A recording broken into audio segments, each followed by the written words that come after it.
모태 신앙이세요? 네. 아, 네. 와 정말 어색하다. 안녕하세요, 이치학입니다. 오늘은 이렇게 의심 많은 도마님 어렵사리 모셨습니다. 아유, 바쁘신 분인데 나와주셔서 참 감사합니다. 잘 모르시는 분들도 있을 것 같은데 자기소개 한번 부탁드릴게요. 네, 안녕하세요. 저는 폴리컴뱃의 의심 많은 도마라는 닉네임으로 출연했던 박성근이라고 하고요. 저는 이제 신학 전공자는 아니에요. 학부에서는 교육학을 전공했고 평상시에 이제 사회과학 쪽에도 관심이 많아서 학부 졸업하고 정치 컨설팅 쪽에서 일을 하다가 지금은 이제 금융 쪽 컨설팅으로 옮겨서 일을 하고 있고요. 리뷰 영상 많이 봤는데 이렇게 초대해 주셔서 너무 감사합니다. 성근님의 개인적인 이야기를 좀 하면서 자연스럽게 넘어가면 좋을 것 같아요. 아까 뭐 들어보니까 뭐 교육학 전공도 하시고 뭐 마케팅도 하시고 정치 컨설팅에 뭐 이런 여러 가지 일들을 하고 계시는 것 같은데 혹시 그쪽으로 진로를 잡으신 어떤 계기가 있을까요? 그냥 원래부터 사회 문제 이런 데 좀 관심이 많아가지고 전공 자체는 교육학이지만 제가 좀 관심 있는 분야가 어떤 사회적인 뭐 이념이라던가 사회적인 운동이 대중들에게 어떻게 다가가느냐 그리고 어떻게 설득하느냐 이런 거에 좀 관심이 많았어요. 그래서 이제 실제로 뭐 그런 활동들을 해서 나름의 이제 성과를 냈기도 했었고 그냥 어쨌든 정치적인 뭐 이념이든 사회적인 주장이든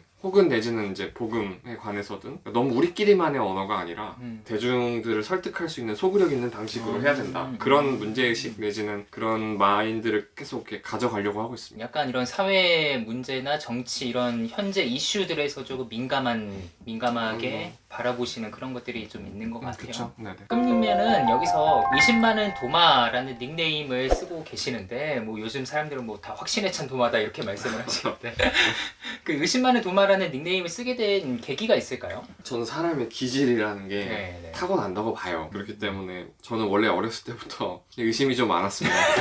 사람을 못 믿고 막 이렇다기보다 네. 사람은 원래 진짜 좋아하고 애정이 있는데 어떤 주장을 들었을 때 그것이 타당한가, 합리적인가에 대해서는 제가 어렸을 때부터 그냥 타고나기를 그런 것 같아요. 항상 의심해보고 이게 이치에 맞는지 따져보고 그러면서 모태신앙으로 태어나면은 대부분 다 한 번쯤 의심을 해보잖아요. 네. 모태신앙이세요? 네. 아, 네. 근데 모태신앙이 의심을 하는 시기가 와요. 주로 뭐 사춘기 때. 네. 그때부터 이제 의심을 하면서 신앙을 떠나 본 적도 있었고 근데 이제 나중에 지금 돌이켜보면 그런 의심들이 쌓여서 탄탄한, 단단한 그런 신앙을 형성해 나갈 수 있는 계기가 되었던 것 같거든요. 그래서 이제 의심 많은 도마로 닉네임을 정하게 됐습니다. 확신에 찬 도마. 네.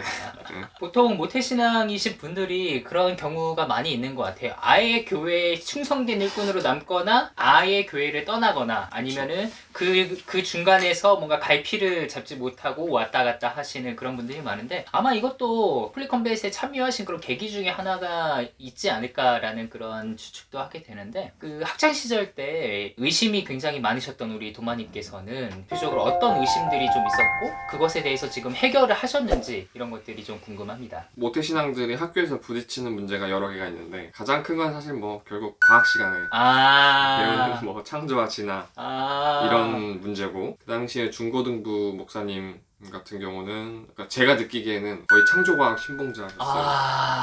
네, 그러면 그런 거 있잖아요. 레퍼토리 중에 뭐 그 배 선자를 보면은 그 노아의 방주 뭐 배 주자에다가 위에 8팔자에 네, 밑에 입구 구자 해가지고 배에 8명의 식구가 타가지고 이게 배선자다.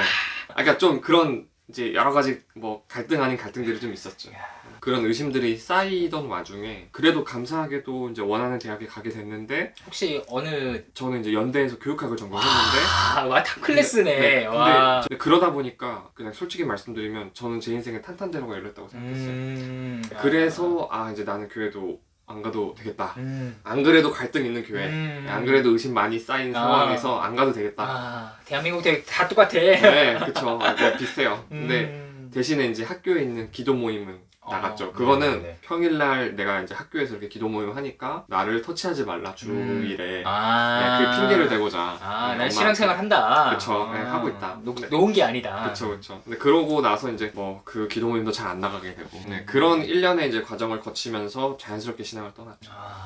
그럼 여기서 이제 안 물어볼 수 없는 질문, 그렇게 신앙을 떠나셨던 우리 의심이 많으신 도마님께서 어떻게 확신에 찬 도마님으로 바뀌실 수가 있었는가? 이게 제가 느끼는 게 사람이 고난을 안 겪으면 웬만하면 돌아오기가 힘듭니다. 맞습니다. 그래서 저는 구원이 은혜라고 생각하는 게 인간의 의지로 인간이 절대 스스로 결단해서 하나님께로 오지 않아요. 그러니까 저 자신은 그랬어요. 왜냐면 어쨌거나 저는 이제 대학교 1학년, 2학년 때 정말 제 뜻대로 이 삶이 풀려나간다고 생각을 했던 게 뭐 원하는 뭐 연대에 왔고 또 그때도 이제 뭐 EBS에서 뭐 방송 이런 것도 같이 했었어요. 그러면서 아 이제 내가 여기서 완전 뜨는구나. 아 진짜 부끄러운데 그때는 그렇게 생각했었어요. 나 그러다 보니까 제 인생에 그냥 하나님이 되게 부끄러운 얘기지만 필요가 없었어요. 아 이제 내 혼자서 내 뜻대로 할 수 있겠다. 그래서 이제 바라건대 그 당시 소망으로는 한 28, 29쯤에 이제 성공을 크게 해서 이제 람보르기니 같은 거 이쁜 누나들이랑 같이 타고 다니면서 타고 다니시나요 지금? 아 그렇게 못하니까 네, 여기 있죠. 어쨌든 그렇게 하려고 했는데 그게 이제 제 인생대로 안 되기 시작한 시점이 대학교 2학년 때였나? 그래서 굉장히 추운 날씨에 가족들하고 막 이렇게 밥을 먹기 위해서 나갔다가 목에 문제가 생겼어요. 감기가 걸렸는데 네. 뭐 일주일? 아니면 한 달 정도면 그래도 낫잖아요. 네. 근데 이거는 말을 할 때마다 기침이 나는 게 뭐 한 달, 두 달, 6달, 1년 뭐 계속 가는 거예요. 안 낫고. 안 낫고 그래서 뭐 좋다는 병원은 다 가봤는데도 안 되니까 이게 사람이 아 이게 멘탈이 흔들리더라고요. 그러면서 뭐 적나라하게 표현하자면 나락으로 떨어진 거죠. 학교도 못 다니고 또 그 당시에 제가 뭐 방송 쪽이라던가 아니면 학회장 뭐 토론 쪽 하는 것도 다 제대로 못 하게 되고 그러니까 제가 제 모든 그 야망이나 뭐 이런 것들이 다 꺾였어요. 제가 일부러 뭐 좀 이렇게 겸손하게 해야 되겠다 이게 아니라 그냥 꺾였어요. 그때부터 하나님을 찾은 건 아니었고 그렇게 발버둥을 치다가 이제 군대도 중간에 뭐 그런 병으로 인해서 나오게 되고 하면서 그때부터 좀 하나님을 조금씩 찾게 됐던 것 같아요. 역시 모든 사람들의 공통적인 레퍼토리 고난은 이제 유익이다. 탄탄대로를 걷다가 고난을 얻고 주님을 찾게 되었다. 네, 맞기 전에 오십시오. 맞습니다. 네. 고난이라는 거를 하나님께서 굉장히 잘 사용하시는 것 같아요. 저 그래가지고 가끔씩 주위 사람들한테 이거 좀 신성모독이긴 하지만 하나님은 악하신 분이다. 뭐요? 어떤 맥락에서 하는지는 이해합니다. 저도 이제 뒤지게 처맞고 이제 들어왔거든요. 네. 네, 그래서 목이 아프신 거는 그리고 어떻게 되셨나요? 치유가 되셨나요, 현재는? 참 여러 병원도 아까 가봤다고 말씀드렸고 했는데 어떤 걸 기대했냐면 특별한 은사자를 만나거나 굉장히 어떤 권위 있는 목사님을 만나서 이렇게 기도를 받으면 내가 뜨거워지면서 나을 거라고 생각을 했어요. 자연스럽게 한순간에 보통 그런 생각들 해요. 많이 아프면 기도원도 가보고 근데 저 같은 경우는 하나님께서 약간 제가 느끼기엔 좀 기적적인 방식 여러 많은 사람들을 좀 제 생각을 뛰어넘는 방식으로 만나게 해주셨고 그분들을 통해서 이제 제가 아픈 원인이라던가 내지는 식습관, 생활습관 이런 것들을 좀 천천히 좀 많이 바꾸게 하셨어요.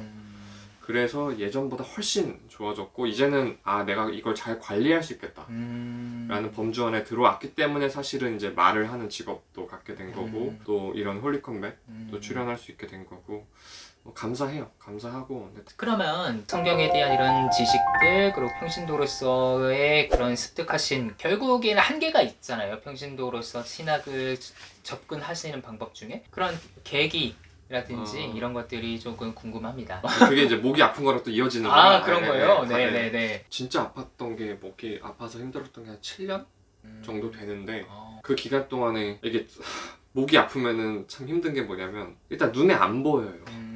어디 예를 들어서 뭐 팔이 뭐 이렇게 장애가 있다거나 얼굴에 뭐가 장애가 있으면 눈에 보이잖아요. 네. 근데 목이 아프고 말할 때마다 이 목이 간질간질하고 기침이 나는 거는 웬만하면 눈에 잘 안 보여요. 그러다 보니까 사람들이 그렇게 심각하게 여기지도 않고 저는 이제 말하는 걸 엄청 좋아하는 사람인데 그게 잘 안 되니까 그것 때문에 많이 힘들었는데 그래서 이제 토요일날 이럴 때 뭐 사람 만날 수가 없는 거예요. 그래서 뭘 했냐면 목동에 교보문고가 있어요. 그리고 그래서 맨날 거기 주구장창 앉아서 한 5시간이고 6시간이고 책만 읽는 거예요. 뭐 정치 코너, 기독교 코너 오죽했으면 진짜 교보문고 직원들 웬만한 직원들 얼굴을 지금도 알아요.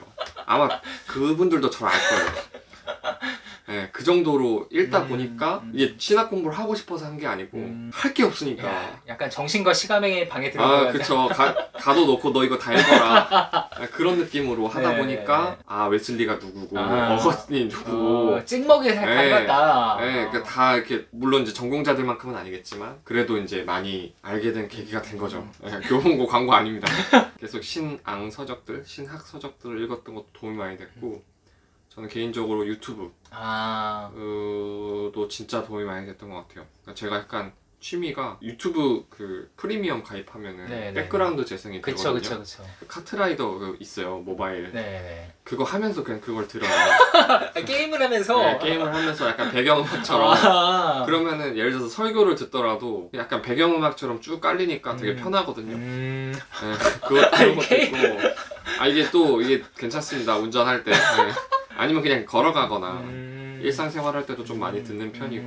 그러니까 뭐 사람들이 그렇게 얘기를 해요. 뭐 평신도로서 신학 공부하는 게 도움이 되냐, 얼마나 도움이 되냐, 또 어떤 방식으로 도움이 되냐. 도움이 저는 분명히 된다고 생각하는 이유가 보통 평신도들은 목사님을 통해서 성경 말씀을 듣잖아요. 그렇죠. 수많은 목사님들의 설교라던가 이런 것들을 책이라던가 이런 걸 보면서 느낀 게 목사님들마다 관점이 다 달라요.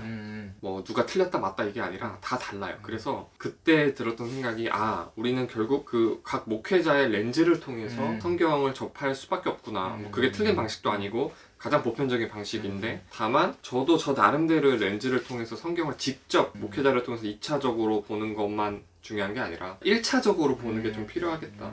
그래서 사실은 뭐 성경을 읽고 주석서, 뭐 로이드 존스 목사님 같은 분이 쓴 로마서 강해 이런 부분을 좀 찾아가면서 본다거나 그런 정도를 해보니까 나만의 어떤 렌즈를 가지고 성경을 보는 가치관 내지는 신앙관을 키울 수 있겠다.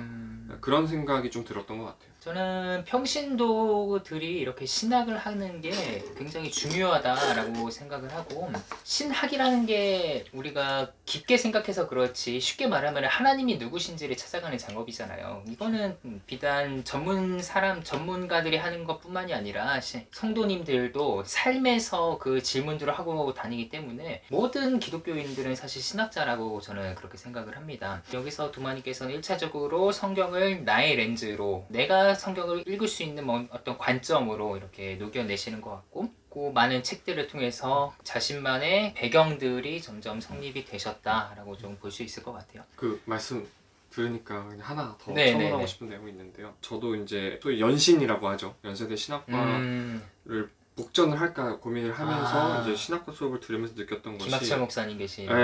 그분 이제 학부대학에 계시고 아예 신학과가 따로 있는 거기가 있는데, 네네네. 제가 느꼈던 게 이게 제가 이성이나 아니면은 뭐 합리성 이런 걸 많이 주장을 하잖아요. 근데 또 한편으로는 신앙생활이라는 게 이성이나 합리성만으로는 안 된다고 많이 느꼈어요. 그게 무슨 얘기냐면 신학과 수업을 들으면서 이게 하나님을 믿지 않고도 신학을 할 수 있겠다 충분히. 그 친구들이 다 그렇다는 건 아닌데 하나님과의 개인적인 관계 이런 것들이 굉장히 중요하다라는 걸 느꼈습니다. 이제 홀리컴뱃 이야기를 조금 해볼까요? 시즌 2에 나오시면 될 것 같아요. 기대하고 있습니다.